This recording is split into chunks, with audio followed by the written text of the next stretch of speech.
Selamat sore Ibu dan teman-teman sekalian, kembali lagi bersama saya Nirmala Pasaribu NIM 10202040111 akan membahas mengenai jenis kegiatan pelayanan rekam medis, alur kegiatan pelayanan rekam medis, beban kerja pelayanan rekam medis, jumlah beban kerja pelayanan rekam medis, standar beban kerja pelayanan rekam medis, mata kuliah perencanaan strategis, unit kerja rekam medis, dosen pengampu Ibu Pemarida Simbolon, dan Ibu Pestaria Saragi. Lanjut saja. Pertama-tama kita akan bahas jenis kegiatan pelayanan perekam medis. Kegiatan adalah tindakan atau pekerjaan yang dilakukan dalam suatu program. Pelayanan berarti proses pemenuhan kebutuhan melalui aktivitas orang lain secara langsung. Kegiatan pelayanan rekam medis terbagi menjadi 3 kelompok. Ada pekerjaan standar yang mencakup pengelolaan sistem rekam medis sejak pendaftaran hingga penyimpanan. Lalu yang kedua, kegiatan yang memerlukan pengetahuan medis dan statistik, seperti pengkodean, indeks penyakit atau tindakan, serta analisis kuantitatif dan kualitatif. Lalu yang ketiga, kegiatan berbasis metodologi riset dan teknologi, meliputi pengolahan data, statistik lanjut, penggunaan software, serta penerapan standar pelayanan medis. Pelayanan rekam medis di fasilitas kesehatan primer, puskesmas ataupun klinik. Kegiatan utamanya yakni pendaftaran dan penomoran pasien, pengolahan kartu indeks utama pasien, pengkodean penyakit dan tindakan, penyusunan indeks morbiditas dan mortalitas, pelaporan simpus, penyimpanan, penjajaran dan pengambilan kembali, retensi dan pemusnahan dokumen, pengelolaan rekam medis elektronik, menjaga kerahasiaan dan keamanan data. Lalu yang kedua, pelayanan perekam medis di rumah sakit meliputi pendaftaran dan penomoran pasien, pengelolaan KIUP, pengkodean indeks penyakit dan statistik rumah sakit, penyimpanan, retensi dan pemusnahan, pelepasan informasi dan pengelolaan data riset ataupun surveillance, pengembangan rekam medis elektronik, penjaminan kerahasiaan, keamanan, dan privasi.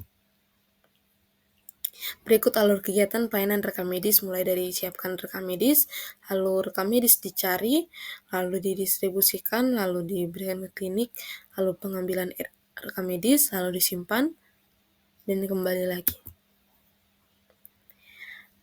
Alur kegiatan rawat jalan dan rawat inap yakni data entry pasien baru, pencatatan identitas sosial pasien yang pertama kali berobat ke rumah sakit. Data entry pasien lama yakni input data dan transaksi pelayanan bagi pasien yang sudah terdaftar untuk mendapatkan layanan di unit yang dituju. Dan juga pembatalan layanan.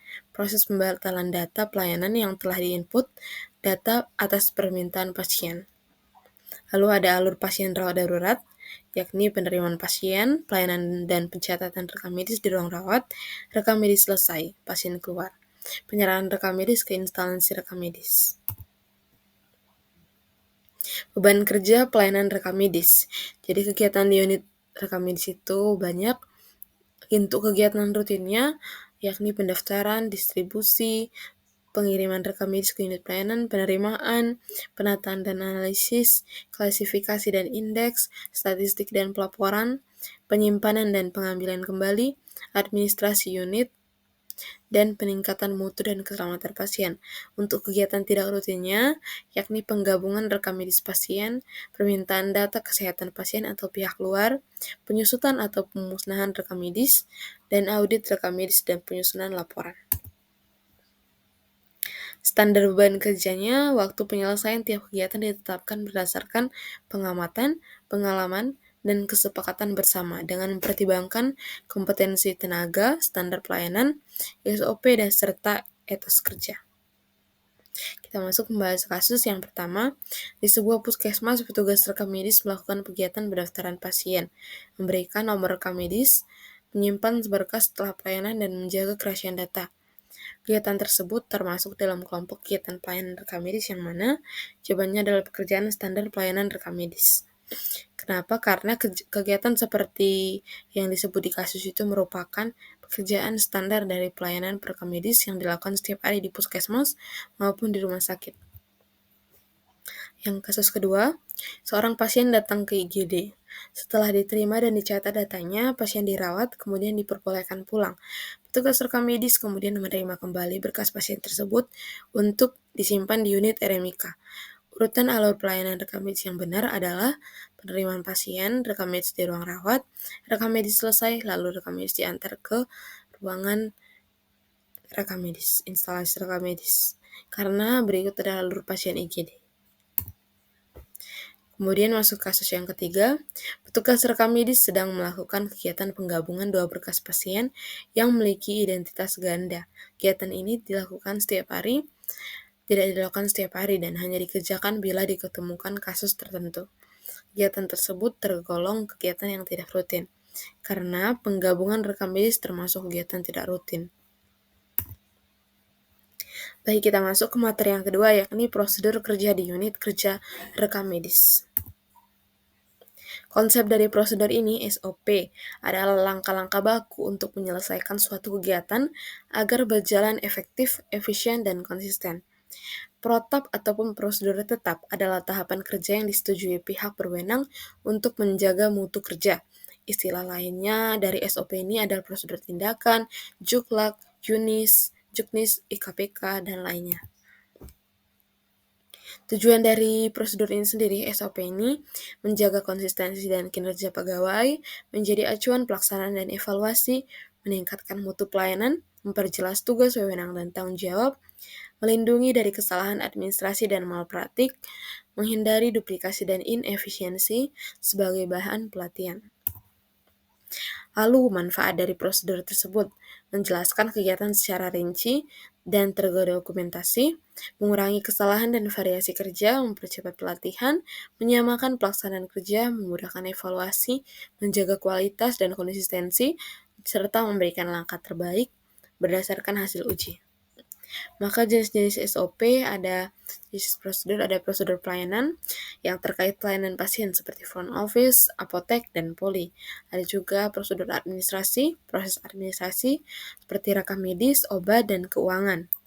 Lalu ada prosedur keamanan dan keselamatan, menjamin keamanan kerja. Lalu prinsip pembuatan SOP yakni jelas dan mudah dipahami, efisien dan efektif, selaras dengan SOP lain, terukur dan berorientasi hasil, dinamis sesuai perkembangan, berorientasi pada pengguna ataupun pasien, patuh hukum dan transparan, disahkan sebagai dasar hukum organisasi. Maka teknis penulisan dari SOP ini formatnya menggunakan Times New Roman ukuran 12 spasi 1,15 sampai dengan 1,5, menggunakan bahasa baku, berpenomoran Arab, strukturnya kepala surat, nomor dokumen, versi halaman, yang kedua ada penanggung jawab, yakni kepala unit rekam medisnya, isinya ringkas, runtut, dan jelas. Gunakan kalimat aktif dan perintah, tidak ambigu dan tidak bertele-tele, maksimal 20 langkah. Tambahkan flowchart bila perlu.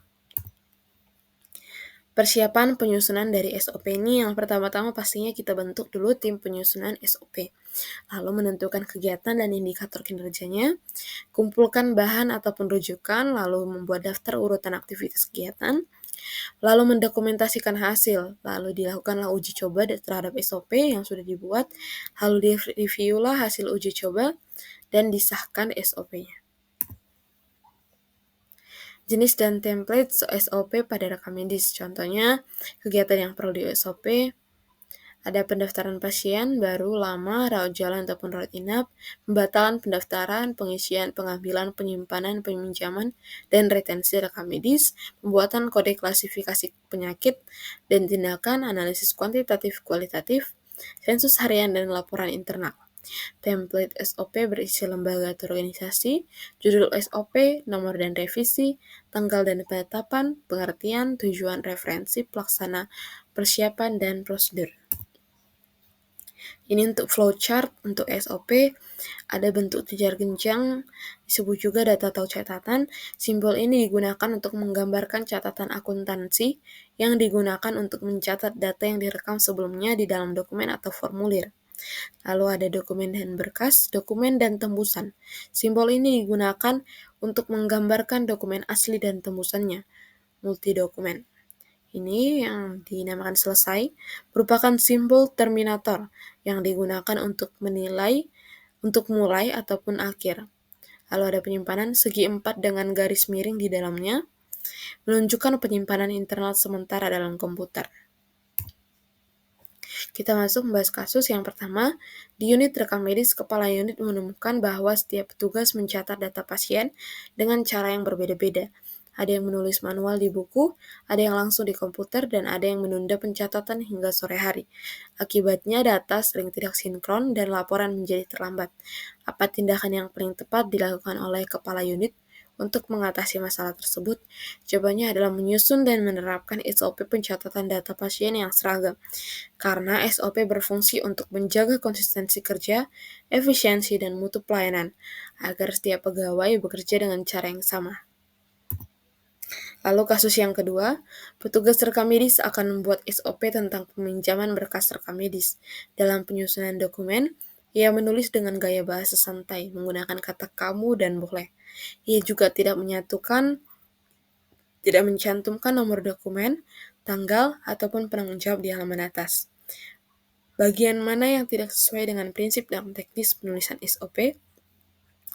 Jawabannya tidak mencantumkan nomor dan penanggung jawab, karena dalam teknis penulisan SOP, setiap dokumen wajib memiliki format standar yang berisi kepala surat organisasi, nomor dokumen, tanggal pembuatan, versi, halaman penanggung jawab.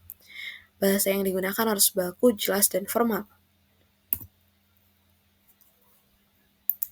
Kita masuk ke kasus yang ketiga. Dalam flowchart penyusunan SOP pendaftaran pasien, petugas menggunakan simbol segitiga untuk mencatat data pasien dan simbol bulat di awal saat akhir proses. Prosedur ini termasuk jenis SOP yang berhubungan langsung dengan pasien. Berdasarkan kasus di atas, prosedur termasuk dalam jenis SOP apa dan apa arti simbolnya? Jawabannya adalah SOP pelayanan, menunjukkan data dan catatan. SOP pendaftaran pasien termasuk SOP pelayanan karena berkaitan langsung dengan proses pelayanan terhadap pasien.